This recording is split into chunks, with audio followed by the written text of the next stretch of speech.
हीच मुची प्रार्थनान, हेच मुचे मागणे.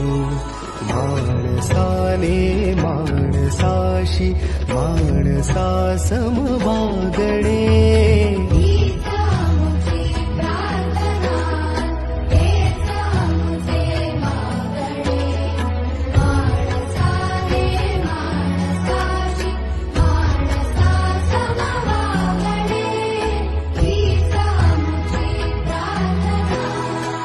धर्म जाती प्रांत भाषा वेश सारे